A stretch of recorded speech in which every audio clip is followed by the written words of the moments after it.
नमस्कार बच्चों। तो आज हम नेक्स्ट पार्ट ऊष्मा का मापन तथा उसके प्रभाव में देखेंगे। तो हमने पढ़ा है कि ऊर्जा के बहुत सारे प्रकार होते हैं, उसमें से ही ऊर्जा का और एक प्रकार होता है ऊष्मा, लेकिन ऊष्मीय ऊर्जा, जिसमें हम लोग ऊष्मा का उपयोग करके विभिन्न रासायनिक क्रिया को करते हैं, है कि नहीं, उसको पूर्ण करते हैं। और ऊष्मा के कई सारे प्रभाव भी हैं जिसके कारण कार्य पूर्ण होता है। तो देखते हैं, जैसे हम देखते हैं घर में ऊष्मा का यूज़ करके हम खाना पकाते हैं, है कि नहीं।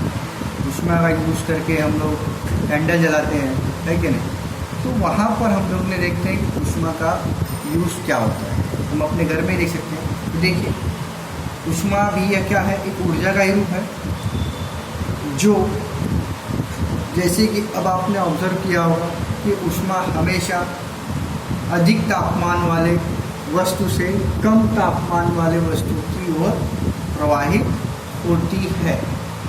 ओके, तो ये उसका एक गुणधर्म है। ओके, फिर किसी एक वस्तु का तापमान या उस वस्तु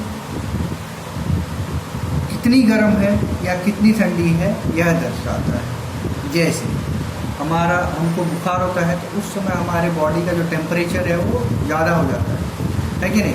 normal body temperature 37 degree Celsius होता है और बुखार होने के बाद वो ज़्यादा हो जाता है। तो उस समय हमारा शरीर क्या होता है, गर्म होता है कि नहीं।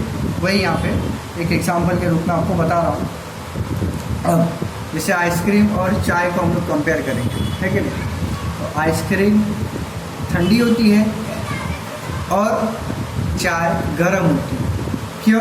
आइसक्रीम का तापमान क्या होता है, कम होता है, और चाय का तापमान क्या होता है, ज़्यादा होता है। इसके कारण आइसक्रीम ठंडी और चाय गर्म होती है। फिर हमने यह भी देखा कि ऊष्मा देने पर पदार्थ का प्रसरण होता है तथा पदार्थ ठंडा करने पर उसका आकुंचन होता है। जैसे बर्फ़ को हम लोग देखो जैसे बाहर निकालते हैं, है कि नहीं, तो उसका प्रसरण होता है, और ठंडा करने पर क्या होता है, जब पानी को अंदर रखते हैं तो उसका आकुंचन शुरू हो जाता है। उसी प्रकार ऊष्मा के कारण द्रव्य में अवस्था परिवर्तन होता है। अब देखेंगे आगे उसके लिए क्या दिया गया है। ऊष्मा की प्रणाली, ऐसा है प्रणाली में उसकी इकाई क्या है, जूल है। इसको आप याद रखिए। ऊष्मा की ऐसा प्रणाली में इकाई क्या है, जूल है। और सीजीएस प्रणाली में उसकी इकाई क्या है, कैलोरी। ओके, इसको आप याद रखिए। 1 नंबर के क्वेश्चन के ऊपर प्रश्न पूछे जा सकते हैं। इसमें 1 कैलोरी ऊष्मा बराबर 4.18 जूल। इसको भी याद रखिए कि 1 कैलोरी ऊष्मा में कितना होता है, 4.18 जूल होता है, के बराबर होती है। 1 ग्राम पानी का तापमान 1 डिग्री सेल्सियस तक बढ़ाने के लिए जो ऊष्मा आवश्यक होती है उसे हम लोग 1 कैलोरी ऊष्मा कहते हैं। ये भी परिभाषा हुई 1 कैलोरी ऊष्मा, 1 ग्राम पानी का तापमान 1 डिग्री सेल्सियस बढ़ाने का। ओके, उसमें जितनी ऊष्मा लगती है उसे हम लोग 1 कैलोरी कहते हैं। तो आगे देखते हैं अब ऊष्मा के स्रोत। तो सबसे पहला स्रोत क्या है ऊष्मा का हमारे यहाँ पे, सूर्य। सूर्य एक बहुत बड़ा स्रोत है ऊष्मा का, है कि नहीं, जिसका उपयोग करके हम लोग अपने दैनिक जीवन में उपयोग करते हैं। जैसे हमको पानी गर्म करना हुआ, है कि नहीं, तो सोलार पैनल लगाते हैं बिल्डिंगों में, और उससे क्या होता है, पानी गर्म कर सकते हैं। यस, ये सब चीज़ें होती हैं। देखते हैं आगे।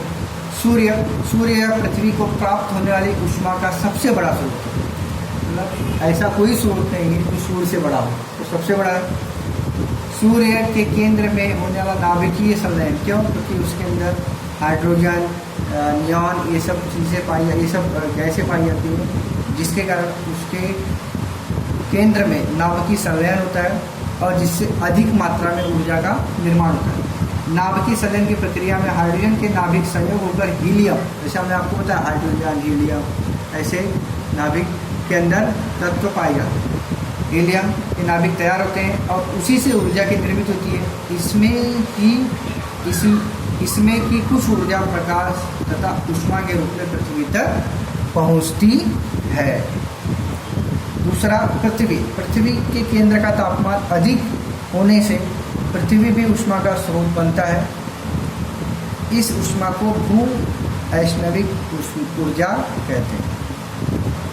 तो आपको पूछ सकता है 2 नंबर के लिए कि ऊष्मा के विविध स्रोत कौन से हैं? सूर्य, पृथ्वी।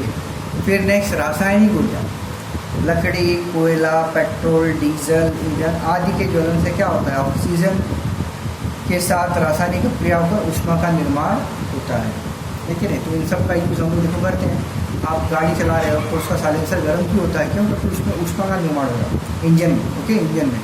तो वो चीज़ है। तो रासायनिक ऊर्जा मतलब पेट्रोल, डीजल, तेल, लकड़ी इत्यादि का, कोयले का इत्यादि का उपयोग करके हम लोग उसमें ऊर्जा प्राप्त कर सकते हैं। नेक्स्ट है विद्युतीय ऊर्जा। अब इसके अंदर क्या दिया देखते हैं। विद्युतीय ऊर्जा, विद्युत ऊर्जा का उपयोग करके ऊष्मा का निर्माण कर सकते हैं। जैसे हम लोग प्रेस देखते हैं अपने आप में, विद्युतीय ऊर्जा रहती है, विद्युतीय ऊर्जा का रूपांतर उसमें ऊर्जा होता है। पानी गर्म करने वाले मशीन देख सकते हैं, गीज़र देख सकते हैं, है ना, हीटर देख सकते हैं। फिर इसमें अनेक साधन उपलब्ध है, जैसे विद्युत इस्त्री, विद्युत चूल्हा इत्यादि को तुमने दैनिक जीवन में देखा है। यह विद्युत ऊष्मा का ही स्रोत कहलाता है। अब इसके बाद नेक्स्ट देखेंगे हम लोग परमाणु ऊर्जा। परमाणु ऊर्जा मतलब कुछ ऐसे तत्व जैसे यूरेनियम, थोरियम, बेरियम, है कि नहीं, ये सब पर इनके परमाणु के केंद्रकों का विभाजन करने पर अत्यंत कम समय में प्रचंड ऊर्जा निर्मित होती है, बहुत सारी ऊर्जा निर्मित होती है। और परमाणु ऊर्जा प्रकल्प में इस प्रकार की प्रक्रिया का उपयोग किया जाता है। फिर लास्ट वाला आता है हवा। अब हवा क्या है? हमारे आसपास हवा पाई जाती है, उसमें भी हवा में भी अधिक मात्रा में ऊष्मा समाविष्ट होती है। अधिक मात्रा में होगी तो हवा गर्म होगी, ठीक है नहीं, कम मात्रा में होगी तो हवा ठंडी होगी। फिर तापमान, कोई पदार्थ कितना गर्म है या कितना ठंडा है या उसके तापमान पर निर्भर करता है। अगर उसका तापमान ज़्यादा होगा तो पदार्थ गर्म होगा, अगर उसका तापमान कम होगा तो पदार्थ ठंडा होगा। तो ये इतनी जानकारी हम आज देखते हैं, नेक्स्ट पीरियड में हम आगे के लिए देखेंगे, ओके। तो अभी आप इतना रिवाइज़ कीजिए, इसमें जो भी परिभाषाएँ बताई गई हैं उसको लिखिए, है कि नहीं, जो भी है एक महत्वपूर्ण मुद्दे करके आप उसको पॉइंट आउट कीजिए, लिखिए, और फिर बाद में पाठ खत्म होने के बाद मुझे वो चीज़ पर्सनली सेंड करना है, ओके। धन्यवाद।